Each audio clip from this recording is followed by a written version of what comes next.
I'm ready to slash and burn. No quarter. I am going to be uncomfortable and all over you from start to finish.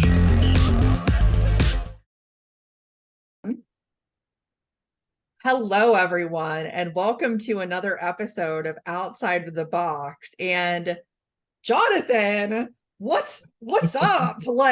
This is some very exciting times. Obviously I knew that I was going to talk to you again this season, but huge in the finals, like what?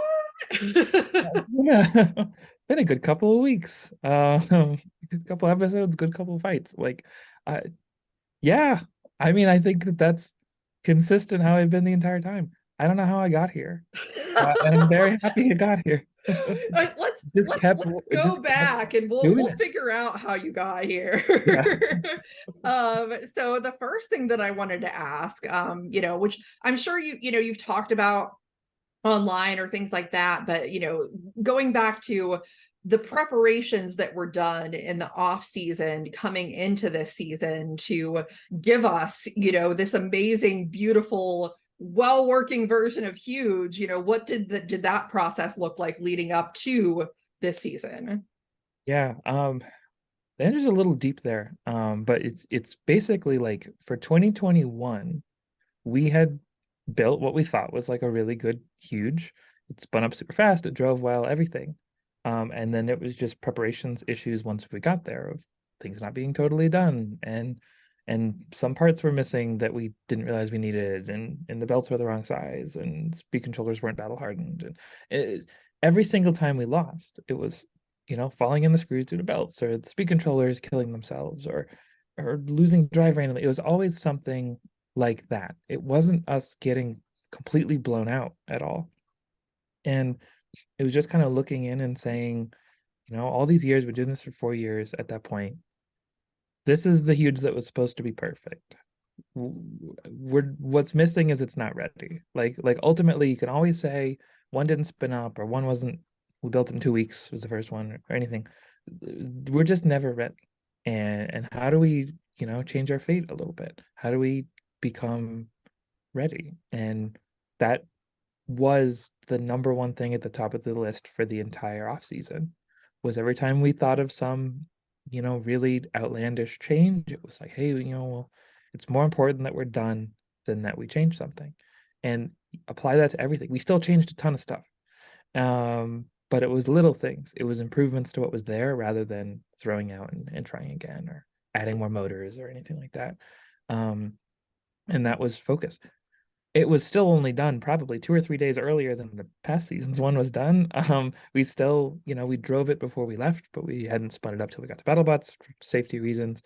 But we just changed so little and tuned what was there that we were able to kind of come out guns blazing, rather than, in the past, we always dropped the first fight due to something. So that's just kind of like the momentum aspect of it, where once you're feeling confident, and you can take more risks, and you can drive more aggressively, and then next thing you know, you're box rushing people with Huge, and it turns out that was not a bad strategy. So that's the like we got asked a ton, what changed? It's like, it's kind of us. Like, it was really us a lot, more so than any one magic Lego brick in the robot. Hey, that's a really great explanation. But now, this ultimately there's a reason, right? When a robot's not ready, it's a reason. So like, why? Because I'm basically one of the only team members that lives in Connecticut, so we have to do a lot of it here, and everyone mails me stuff. It's like, all right, this year I'm mailing everybody here. So everybody flew to Connecticut, and they spent like 3 or 4 days working out of my garage. And by the end of that weekend, it felt exactly like those first 3 days of BattleBots every year, where nothing's done, and we got to paint it, and we got to wire it, and we're completing all these tasks early. So we were driving around the yard by the time everybody left. And that's the difference. So once we got on site, we could focus on doing everything right rather than rushing to get it done in the first place. Oh yeah, absolutely. Preparation, is a big key with that. So looking at going way back to the beginning of the season, it feels like it's been a while, but yeah. yeah. So the first match that you had was versus Shatter, and that's a robot that certainly has a weapon that is capable of reaching all of Huge's meaty bits. Were you worried about that? Um, we weren't caught off guard because it was something we'd talked about in 2021 with the bounties, is they'd kind of set us up to fight Shatter. We were the higher seed over Deep Six, and we knew Deep Six was probably going to kill us, and they did. But like, just in case, right, something happens, we need to be ready for Shatter. I'm like, all right, if they want to see that fight, we should be ready. But yeah, the more you look into it, the more you get nervous. Like they throw their hammer into spinners like crazy, and we don't have anywhere near the power of Deep Six, and Deep Six barely killed them. So like, what are we gonna do? And that was our big worry going into it, was that they'd get in there and hit something I didn't want them to hit, something they can't take a hit. And they kind of did. They did get one of our weapon belts, but just redundancies in planning. We had 4 of those, so there's more to it.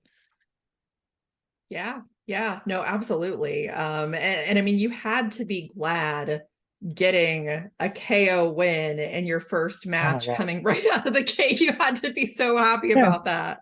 I mean, like, you look at our history, like I'm big on, I'm a baseball fan, so I like the side of baseball where there's statistics and there's a lot of figuring out how you win and how you do well.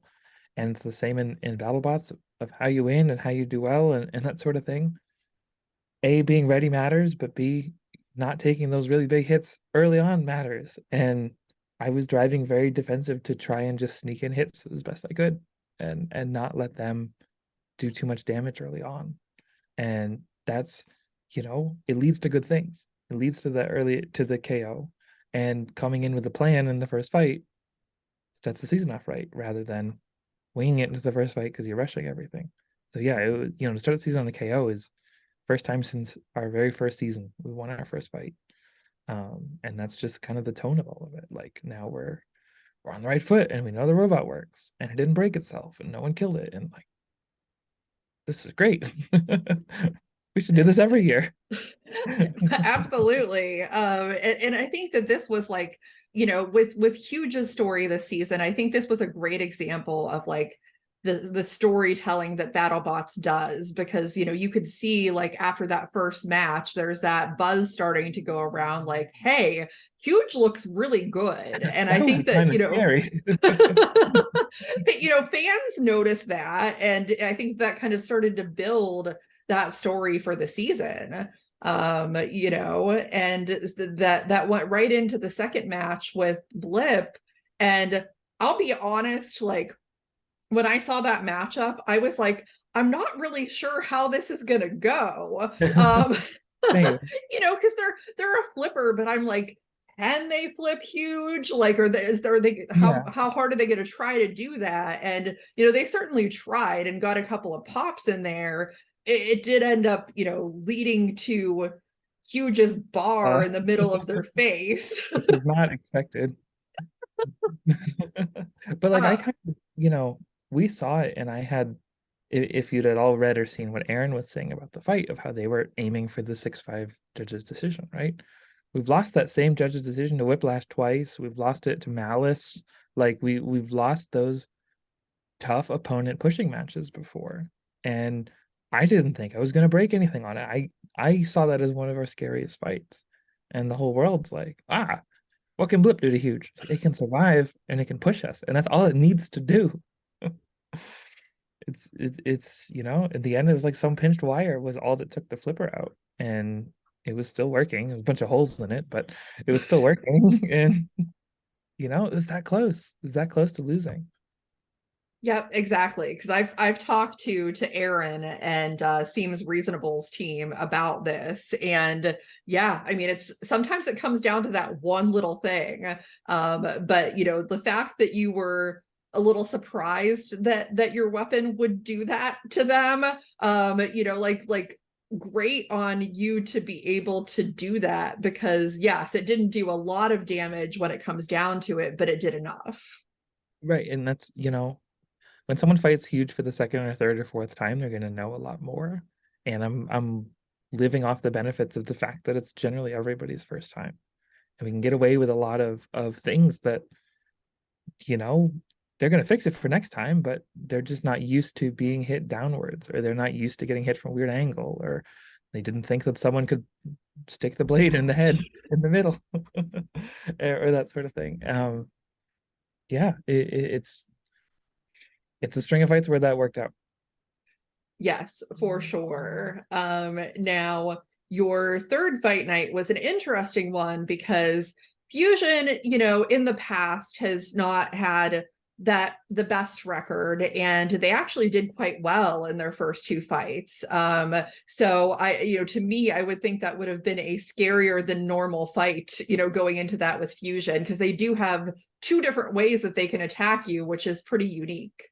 Yeah, that was, just overall for the season, I've been a little surprised about how people, especially once we start doing well, they're like, oh, foregone conclusion, huge has this. Whereas like at filming, we were taking Blip extremely seriously, like I said. And we're taking Fusion extremely seriously because it's a horizontal spinner and it's the spiritual successor to the robot that blew our wheels apart most recently.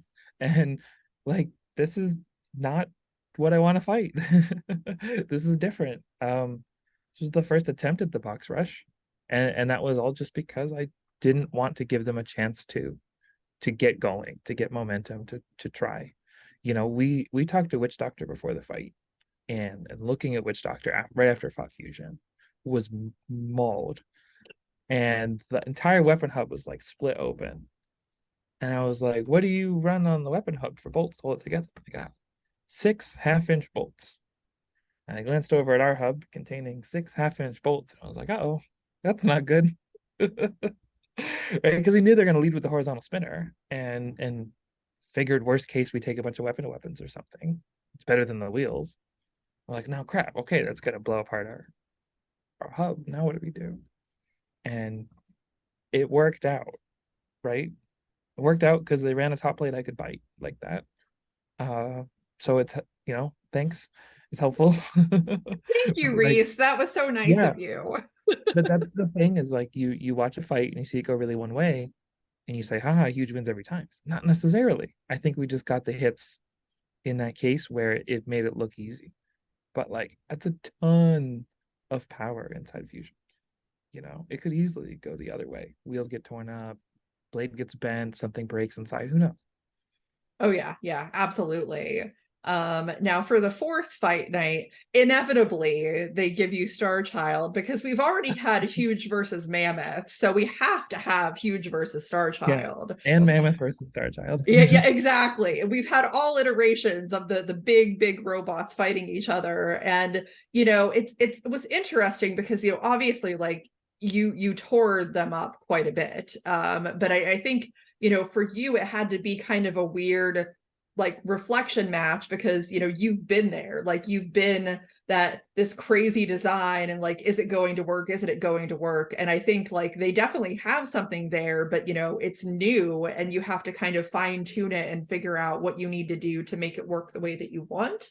But you obviously were able to Which control we that had to match do quite a too. bit. Which we had to do too, right? Yeah. First it was rickety, the next two didn't spin up at all. The fourth one killed itself every time it touched anything. It just takes a while, to tune this stuff. And yeah, like obviously, as you said, it went very hard in one direction. But like, that mirror match aspect, that how do I figure out how to kill this aspect, it was very reflective of A, what we went through, but B, how did people kill us? What can we learn from that? What can, we apply to this fight that no one has any idea what's going to happen? It's kind of in the same gully as our fights with Mammoth and Deep Six and stuff. It's like, yeah, we're 3-0 and they're 0-3, but like, it's not exactly comparable, Like we're fighting other types of robots. To fight each other, it feels very like level playing field. And we had some advantages with reach and stuff, but like, it just didn't feel like we were out there fighting a normal 0-3 robot, to not say any names. Normal 0-3 robot, you can rely on a lot of things. Star Child, we knew from the moment they got there, it's fully functional, it's very fast, it does mostly what it said it was supposed to do with the thwacking, and they just got 3 opponents that they couldn't deploy that on. But that it worked. And that was the biggest danger because it can hit us. And so, just like all the other fights, there was a lot of panic and terror and wondering and game planning. Like it's very cliche to say there's no easy fights, right? But like they had every capacity to stick a very large blade through our top plate directly. And then there isn't a huge anymore. And it goes very different direction. Like it I'm happy it went how it went, obviously. And it was Yeah. amazing. It was amazing. But like Yes. Uh, it's these things can turn quickly. Once we got damage on them, it was 3 minutes of being able to eat the rest of it. But vice versa, they get early damage on us. We're talking about a totally different fight. It's always something early that happens in these fights that really turns the tide. Oh yeah, yeah. And like you said, I mean, you never really know. You can't take anything for granted at all. But I mean, it's pretty cool to end the fight nights at 4-0, especially Oh when my there's God. only like a handful of robots that were able to do that. Yeah, you can't take that for granted ever. That's, it's so reliant on matchups and other people. There's a lot of battle bots that involves a little bit of luck with who you end up fighting and how those go and how people prepare. But like to actually have it happen and for it to be real, it was the best feeling. Like it's so validating with how we tried to change our approach to this season. And then boom, 4-0. It's like, oh, okay, we're doing something. We're on the right track, it feels like. And it had been a while since it had really felt like that. Yes. So then we have the round of 32. And I thought it was interesting because, like it was a valid point when, they're talking about, hey, you're going to fight Scorpios. Scorpios does have a weapon that, can It's the same thing as Star Child. It's like, well, they're the 27th seed. I'm like, that doesn't mean anything. No, it doesn't. I mean, Right. Scorpios is very capable, and I think, after going 2-0 and then losing their last two fights, that they could feel like they really have something to prove and they're just going to go out there and like give it everything. And obviously you were able to take that one. And also like the two fights they lost, right? Were to Sawblaze, A, who's amazing, and B, it was odd with the sword, right? It was different. They're trying something new. And then B, Ribot, who's also amazing. So like I can't just be like, Scorpios is washed up. They lost two fights. Like, no, it's Scorpios. They have like 20 wins. They've got like 2 bounty trophies. They've been in the Golden Bolt. They've done everything, right? Like this isn't a it is a 27 seed, but it's not a 27 seed, dang it. Like they are just as scary and their plow is not a bad shape for fighting us. And hammer saw is not a bad weapon for fighting us. And we were like terrified. It was just here it goes again, round one huge, fight uppercut, fight whiplash. Like it's always something and it's never good. And I was like, this is gonna happen again, isn't it? Like so it was just it's always all hands on deck, but it was all hands on deck of how do we do this? How do we finally get out of the first round and actually win the fight? So let's talk about that Scorpios fight. I think they had obviously a really good strategy as well. And in the beginning of that fight, they were really able to execute on that strategy. I mean, they took both of Huge's balance bars off, which is something Right. that just like I've never seen anybody do. And it seemed very like crazy for a while there, and then you were just able to get the right hit and they were just dead in the water. I mean, were you nervous there for a second? Yes. Well, it's like after how the season had gone, parts coming off is bad and parts coming off is new. And I think, more so the nerves were coming from that we were hitting them, but it just wasn't doing anything. They were so up in our face. We were just bouncing. We were just bouncing off the whole time. So, the balance pulls are one thing and we can live without them. But once they run out of balance pulls, what's next? Hitting the body or hitting the pulleys or all the other things that we later learned, matter a lot. But like that's you just feel the momentum shift, where it's not going your direction and how am I going to figure this out? And then it just they were huge to us. It finds an angle, it finds a spot, and then that makes more openings to actually go win. But it was just that little luck on the tire that turned the fight, basically. Yep. That, I mean, that had to feel great to get that first win. You know, that's the biggest hurdle, I think, at that point. That was like the goal. Like the whole season, we had goals of like show up with a working robot was really big, and don't lose our first fight due to something dumb, which was really big. But all that had been achieved like a week beforehand. So now it was the last goal of don't lose in the first round of the tournament, because like we saw it with a bunch of the other teams that you can have an amazing season with all these great steps, but then you just bounce out in the first round of the playoffs and that's it. And it feels kind of like you get built up and then just like, a bit of a letdown. And we'd always felt that, where we felt like we had good momentum, and then you finally get there and you just lose to Whiplash or something. And it was, I guess it was our time. But yeah, that was new feeling of everything else. That was the most new feeling, was okay, we're actually in this, we're competing at this level, we're competing at the tournament level. And then it just builds confidence, and you can see the confidence in all the fights after that. Oh, 100%. So, you know, you won that fight, you get Mad Catter next, which that was a whole thing. You know, this year they decided to do these after BattleBots, you know, segments with Chris and Kenny to talk, you know, to teams about, you know, what's your strategy for the next match? And I can't repeat what Martin Mason said with a straight face, but obviously he came up with this weapon, you know, this modification for Huge. You know, we're knowing that ahead of time before the match. Did you have, you know, any concerns about what that was going to do and how it was going to be effective against you? Yeah, it's like you see things and you think you know how they're gonna work, right? And you think like you can convince yourself you don't have to be that worried about it, or you do, vice versa. But what you never know is like what they're actually planning to do with it, which is even more dirty when you say it all out loud in the context of the name of the attachment.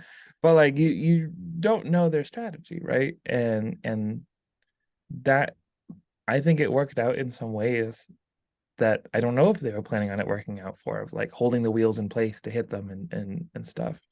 Um, but they, they had to do something. They couldn't just go out there and choose to die. And so I'm not surprised that there was something.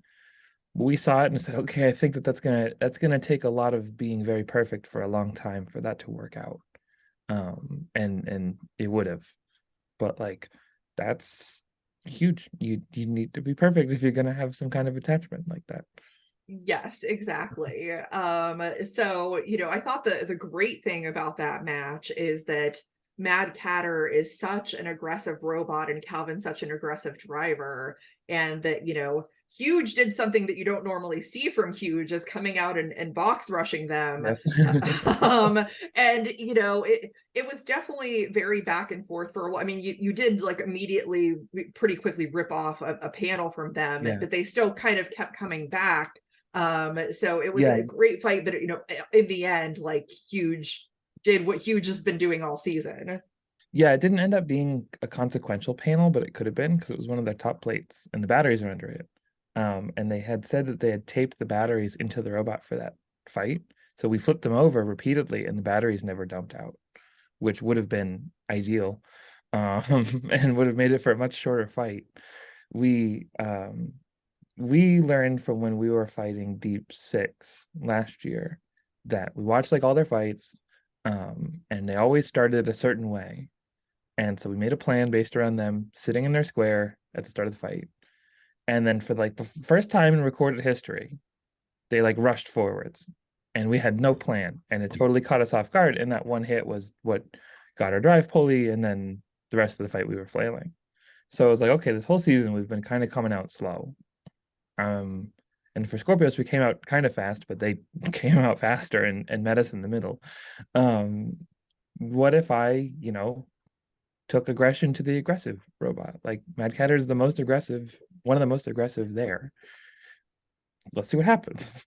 And yeah, ran out. And I think it surprised him a little bit because they opened up the rear end of it to me, and I got able to hit the top plate off. Like that's not a hit that they're gonna willfully give, an open shot on the back of the robot. So it gave us opening, and then we didn't do anything with that once the blade broke. But that's the kind of game of inches stuff where it's like, do it again someday, and maybe that's where the blade lands, and it's a much shorter fight. Exactly. So you have 2 wins at that point, and then the road New does high not water get mark. New high water mark. We're top 8 now. I'm already happy. Like the season's over for me. I'm already happy. We've done great. But Let's go to the Grand Canyon. It's an uphill battle though, because then you get Witch Doctor. And right. And I've talked a lot of crap for a long time about vertical spinner. But yeah, I was happy that I got to be in the stands for that fight. And I'm pretty sure I was literally screaming the entire time. So before we even get into the fight, I just have to add that they showed a video of you talking about your strategy before that fight. And you basically said you wanted them to go into your weapon. Yeah. And I was like, that it was so smart. It was such a smart strategy, and because that's exactly what they did. And Huge proceeded to dismantle Witch Doctor in ways that I've never seen. Just parts coming off, and that's what I was like.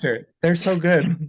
I know, and so they're usually the one doing that to people. But that's that's why I was so excited, because I love Witch Doctor. It's one of my favorite robots of all time, but people don't do that to Witch Doctor. And to see Huge do that to Witch Doctor, I couldn't even put it into words. It was like the arena, the crowd was magical at that moment, because I think everybody in the crowd knows also that this is a tournament fight. There's been Golden Bolt stuff going on in the background and grudge matches, and okay, this one's top 8, and then to have it be such a really cool big fight, it was it was magical. The crowd was nuts, but this is what it was supposed to do. I've always said that a lot, but I have talked a lot of crap about a lot of verts for a long time.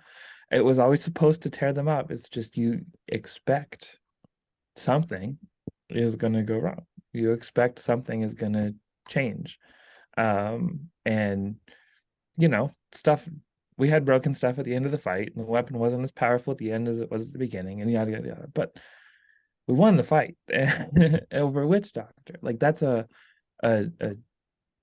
the type of robot that when you beat them, it's a career defining kind of win. That tombstone level kind of win. So that's one of the whole highlights of the year. And if you notice on the team in the background, the teammate named Peter, and he was one of the original Team Huge people from way 2018. He's been part of it every single year.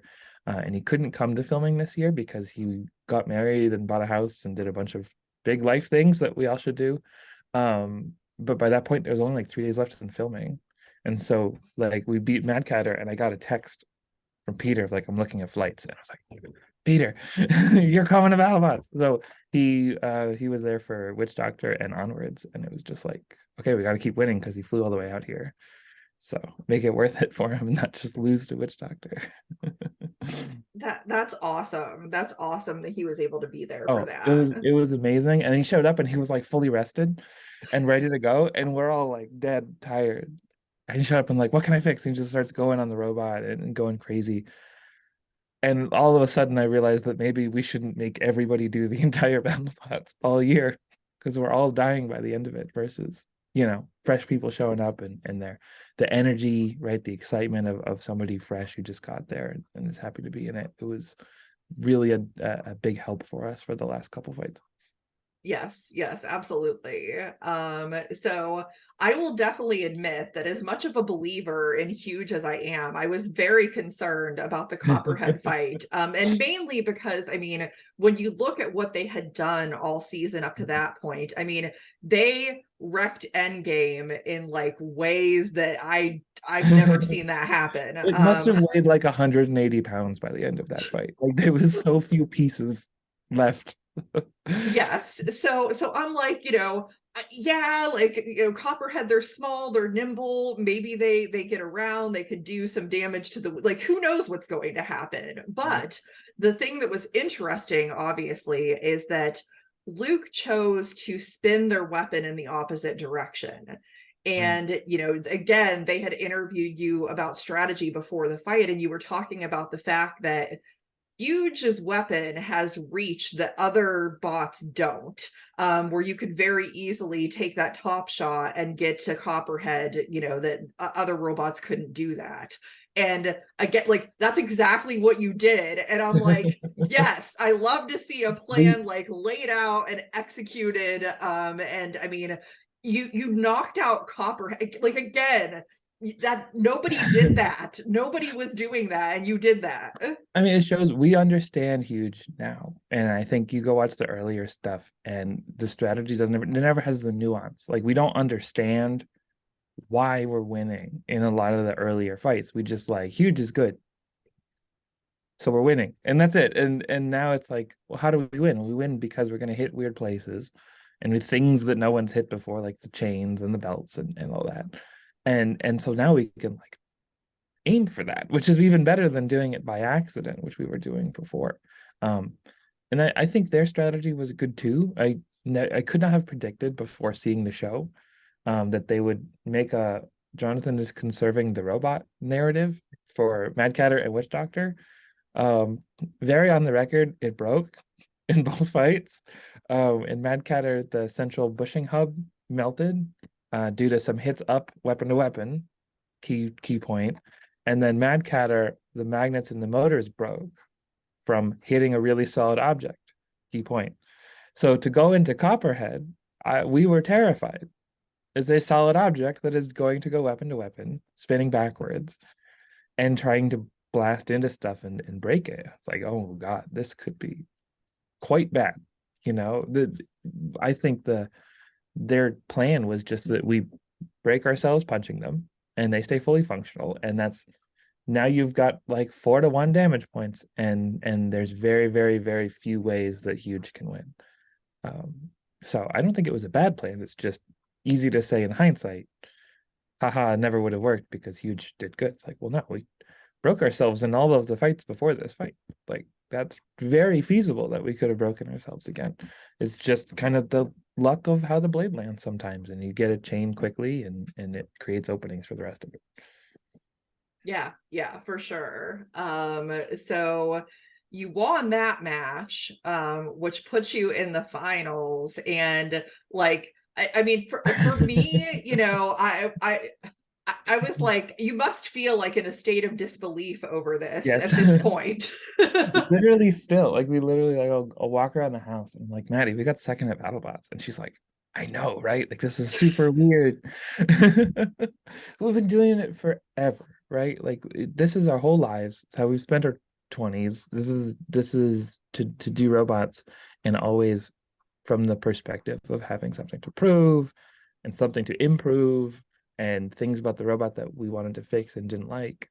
And it just, if it had been more of a gradual upswing, it would have been less shocking, but it was just as shocking to us as I think it was to you and everybody else. That's like, well, I guess Huge is in the finals and has won 8 straight fights, 9 if you count the grudge match last year, and I guess it's good now.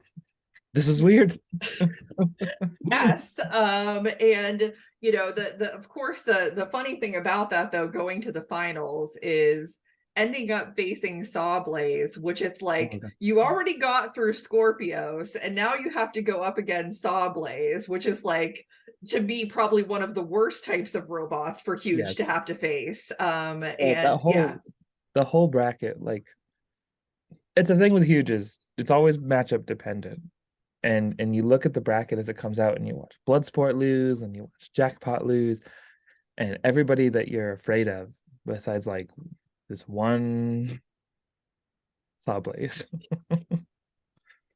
And then we're boxside while they fight Minotaur, and they almost lose, and they pull it out, and it's like, oh God, we're gonna fight Sawblaze in the final, aren't we? And yeah, sure enough, it was over with. Yes, it was destined at that point, you know. But yeah, so like for that fight, the really interesting thing for me, I think both teams had really good strategy going into it, and you know, I think that the strategy for Sawblaze was a little bit riskier because they're going with these attachments, and you don't really know for sure how it's going to work out. You know, in hindsight, to me, I don't feel confident that they win that fight without those attachments, because you really like took it to, like, that fight was so back and forth. I truly, like, of all of the finals that I've ever seen, and I've seen every single one of them, that was the best match for me Well, ever. good. At least we Um, made it good if we had to lose. it was like, it was so good. There were definitely like points at various points in the match where I'm like, oh my gosh, Sawblaze is going to win, oh my gosh, Huge is going to win, and it kept going back and forth, you know. But then, like, as you alluded to earlier, they managed to get what they needed to get, Right. to kind of stop the weapon from doing what it had been doing, and then that's where it turned. But it's, you know, it's obviously worth noting the judges had to go into the arena and inspect the Right. robot because it was like that close That that they close. had to really assess the damage. Yeah, we felt like, you know, standing there in the arena, we're kind of two the points in our head, and we're like, I don't think there's a path for us here. Like I think we lost it. But in person, it felt more Sawblaze than I think it looked at the end of the day.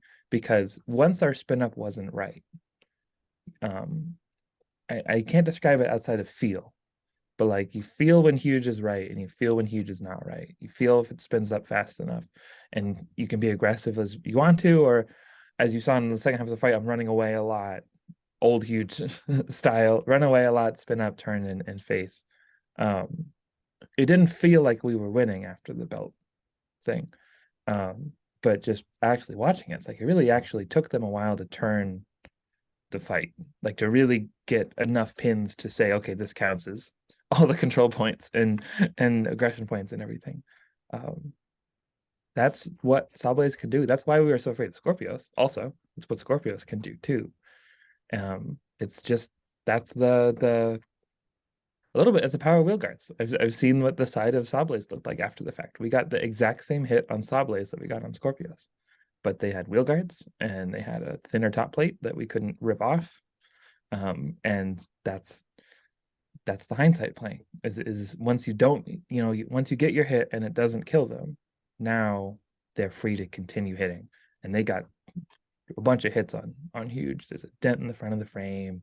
The pulleys had so many divots in them. They got a third belt. Like, I think by the end, Huge was, I don't know if we would have made it another minute, from all of that.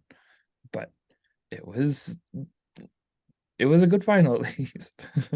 It was an amazing final, and you know, it's I think it's always hard to fight JMO because he is such, like, he learns so much from every fight that he has, and like I don't know of anyone else that could get those precision shots the way that he did. I mean, just it's insane. He's the only person I know that if he loses to somebody, he like builds another robot copy of that to understand it better. Like he's got a tiny Razorback that he brings to sportsman events, and he built a 12-pound vertical spinner that looks like Tantrum without the sliding mechanism. And like when he wants to learn something, he goes and learns it, and he learns how the robot works, and he says, okay, now I know exactly how to beat it, and doesn't make a mistake. So I look forward to his big wheel era whenever I do actually beat him someday. When he moves into the fun side of robots and goes bouncy. But you know, they talk about it, and it's all true, how serious he is, how calculated the moves are. You know, what Sawblaze looked like was the best they could do with what they had on hand and 3 hours, right? But I've seen at Norwalk finals, which chronologically was after the BattleBots finals. I saw what the made from scratch version of that is, and it is now just as professional as any other setups that he has for Sawblaze and for Megatron. So you know, there's no oversights when it comes to them, and that's how you win BattleBots. Yep, 100%. Not only am I watching two of my favorite robots in the finals, but two of my favorite human beings in BattleBots in the finals. And I'm like, can they just both win? Like, can we just make a second I heard Giant that a Nut? lot from the builders too. It's like people are just like, I do not care who wins. This is amazing. Like, you know, we talked a ton pit side about just, in my opinion, how healthy it is for the sport also, that there was a ton of diverse robot designs that went super deep this year. You know, like that's good. That's what the sport needs. It needs Sawblazes, and it needs Huges, and it needs drums to eat all the wedlets and everything that the show has been kind of stuck in for a couple of years. Like we need that the game breaking stuff. So, Yes. you know, Yeah. we knew going into the final. Giant Nut's coming to New England and the East Coast. That's the first one that's ever come to the East Coast. Good. B, weird something's gonna win the finals. Good. There was not a single mounted wedlet in the finals. Big win. Yeah. Hey, there you go. Like, Yeah. you know, it was all good, and win or lose, like it was just good. It was good for the sport. It was healthy. And so clearly, you know, my team has emotionally recovered, and Sawblaze's team, it meant a ton to all of them. I could see it in everybody's faces. So, you know, what more can you hope for than someone who really appreciates getting there and appreciates winning and knows how hard it is, and someone who I've known for years around here. Absolutely. And I mean, I don't think I really have to ask this because I think I know the answer, but I don't think that it really ever crossed your mind to appeal that judge's decision at all. I mean, the TV people are probably like frothing at the mouth at the thought that I might go hit the appeal button. No. So for one, you know, we watching a fight back is always very different than being there live. And being there live, it didn't feel as close as it ended up looking on the recording. You know, because in part, excuse me, in part we know what huge winning looks like. And huge winning is the part where Sawblaze is flying through the air, not the part where we're kind of gently knocking them over backwards. So we kind of felt like we were losing from that early hit where the belts went off. So we weren't considering appealing because we didn't think we'd win it. But just in a general sense, you know, BattleBots has been through a lot of charged emotional moments, for the most politically correct way of saying that. And I had no intentions, unless it was a complete highway robbery, of making the final one of those moments. You know, they deserved the win based on the fight, but also, you know, who wants a giant nut with the "you won by appeal" asterisk on it anyways? Like there's no, I don't think there's a lot of joy in that. And there'd be so much animosity from it and people arguing, and it's just, you know, that's the magic of the appeals. By not appealing, you accept the results. And so people can debate all they want, but Team Huge all accepted it. We all felt it. No one came to me after the fight at Boxside and was like, we gotta appeal this if we lose. You know, it was for all like, I'm pretty sure I said something along the lines of like, we did our best. I'm proud of all of you, you know, no matter what happens. So It's all you can what ask it is. for. Right. Well, you know, win or They deserve lose, it. like it was an amazing season. Yeah, I that's the other thing. Like, how can I be disappointed in anything that went on? You know, I think we'd won like 11 or 12 fights total before this year, and we won 8 fights this year. Like, we've doubled our max win total. We got as far as we've ever gotten. We fought every name brand robot on the planet practically. Like, you know, last year we got criticized for fighting tons of rookies. Okay, this year there was one, and everyone else was amazing. And frankly, Star Child's gonna kill a lot of people. Star Child 2, like their redemption arc is coming. They're amazing. Like it was just a season where we can be super proud of how Huge did and the people it fought and how diverse all the robots were that it torn up. And you know, just it was a lot to be proud of. Yes, 100%. So next season Giant Nut, right? Need it. You can only go up from here. Need it. I need one. I have the bolt, so I need the Giant Nut. I need to complete the trophy shelf over there slash collapse the trophy shelf, probably considering the weight. But yeah, it's a thought where if there's another season and we're fortunate enough to be able to make it, it's not a reason to change a whole lot. We lost a great fight to Sawblaze, and we have a lot of reliability things we can tweak like always, but I feel like it's always going to be possible with a version of Huge that works to, I say follow up a bracket, right? You get the matchups, you get the lineup, and you just scream right up to a bracket. Once you're in the finals, it's anybody's game. So maybe I'll never say we're gonna win, but every fight pre-fight, I'm like, this is it. This is it. Here they're gonna do X, Y, and Z, and we're done for. And then we go win in 4.5 seconds, and it's like, oh, okay, maybe we're all right. Yeah. Although, next World Championship 8, whenever that may happen, that could be really interesting with Huge going into the season not as an underdog. Yeah, I don't know how they'll play that, right? Because a lot of times we end up with matchups that are people who are, filling out that 10 to 30 rank spot, and they're weirder robots, and they have various implements that can actually kill us. I always say I didn't build Huge for fair fights. And now that we're theoretically one of the top robots, which is, I puke a little saying that out loud, but theoretically, we did not bad. Like I don't know how that'll play out. If we end up getting a Fight Night that's in-game Minotaur, Witch Doctor, Bloodsport, or if we still end up with, a spot in our schedule for whatever the next giant robot is. I kind of expected a Horizon match this year because they're also anti-meta unique.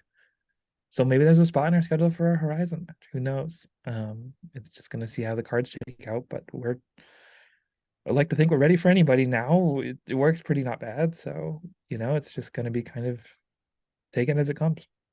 Or who knows whatever other new robots there may be next year that continue to break the meta. Like, it could be exciting.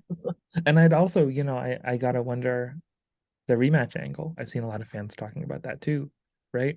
What does Huge versus Mammoth look like now versus that one, right? That one's took like 18 seconds to spin up to full speed due to some miscalculations and some very, very poor quality parts we got from a supplier who we don't use anymore.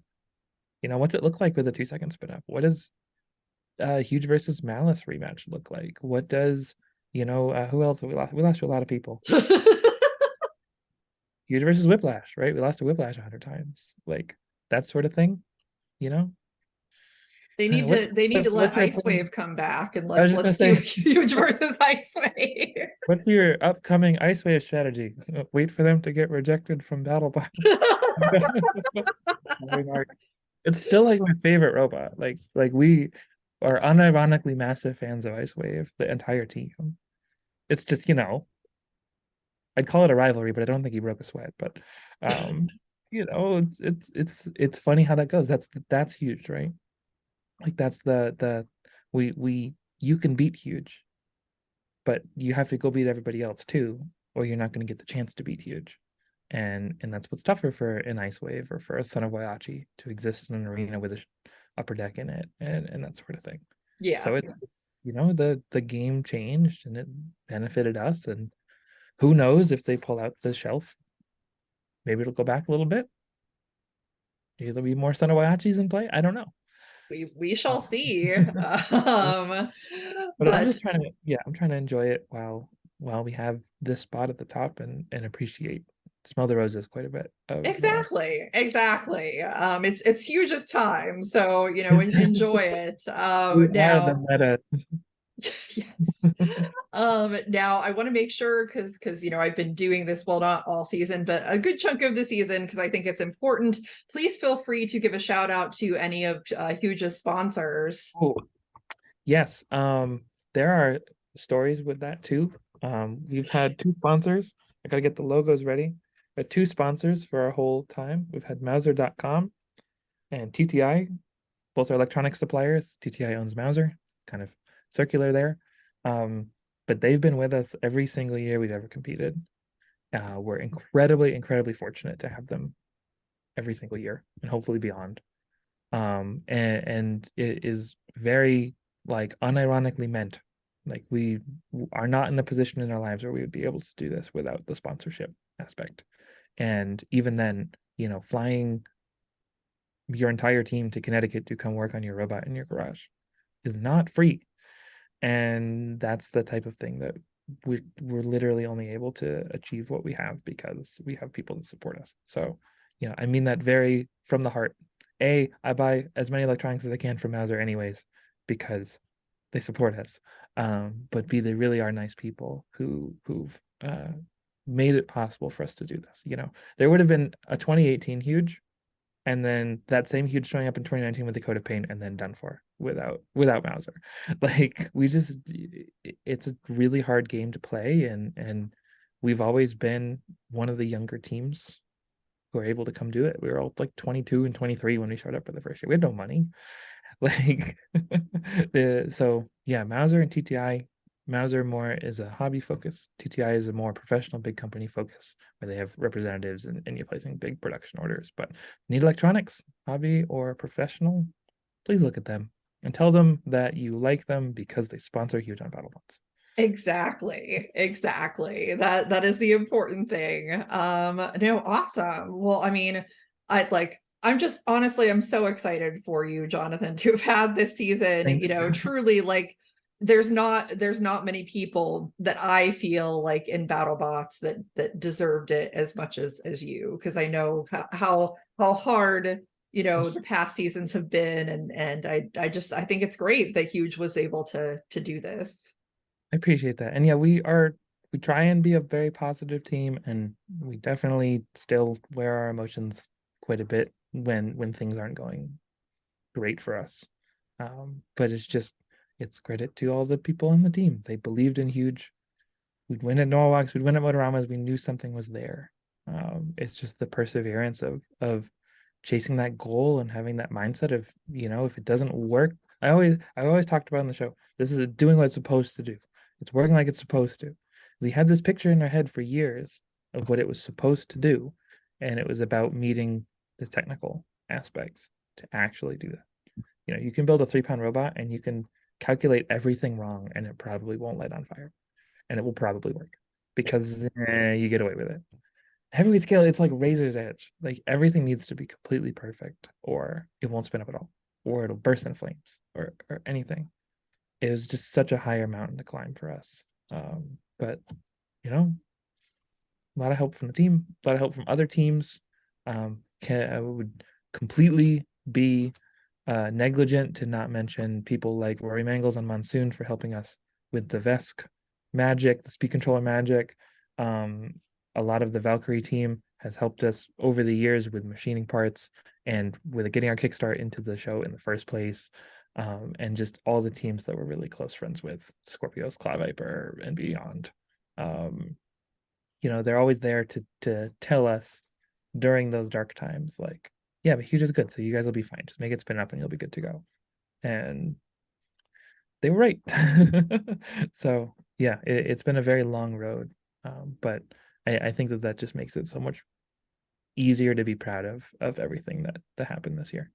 Oh yes, 100%. Well, I know I look forward to seeing what Huge does in the future. I'm sure that it's going to be very exciting, and we've completed this season, but I'm sure that there will be more BattleBots to come in the future. So obviously, everybody that watches this show, please keep watching, please keep subscribing, commenting, all of that good stuff, because we will have a lot more happening in the off season. But yeah, just everybody keep supporting combat robotics, and we'll see everyone next time on the show. BattleBots Champions, or whatever they will rename it. Whatever. Yep, exactly. Coming at some point. We will not be in it because we did not win, but